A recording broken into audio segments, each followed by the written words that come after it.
Alors, un kit de mise à niveau CCS pour les modèles 3 et modèle Y apparaît dans le catalogue de pièces Tesla. Bon, pour nous, hein, elles sont de base en CCS, donc ça ne nous concerne pas vraiment. Mais pour l'Amérique du Nord, ça peut être utile. Tesla a lancé un nouvel adaptateur CCS 1 en Corée du Sud l'année dernière, annonçant peu de temps après qu'il arriverait éventuellement en Amérique du Nord.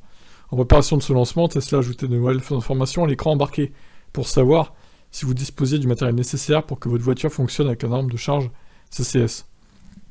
Généralement, les voitures construites à la fin 2019 ou au début 2020 ou plus tard avaient le message CCS activé, tandis que les voitures construites avant cette date avaient le message non installé.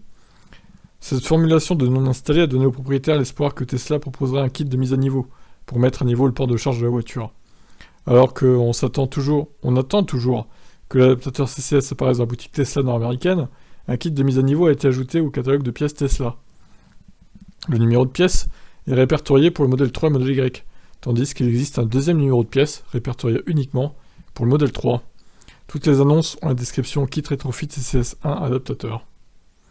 Lorsque Tesla a lancé la mise à niveau en Europe, elle était initialement proposée à 500 €, qui comprenait l'adaptateur lui-même. Le prix a ensuite été baissé à 299 €.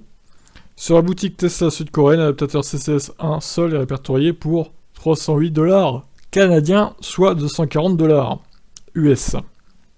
D'après les dernières informations reçues par Drive Tesla, l'adaptateur CCS 1 sera lancé en Amérique du Nord au cours du deuxième trimestre, avril-juin de cette année.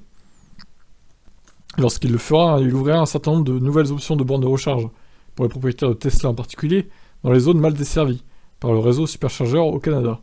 Les stations CCS offrent des vitesses de charge allant jusqu'à 150 kWh, ce qui n'est pas énorme, par rapport à Unity chez nous, bien plus rapide que la limite de 50 kW avec l'adaptateur CHAdeMO encombrant.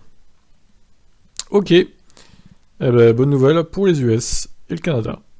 Ciao ciao.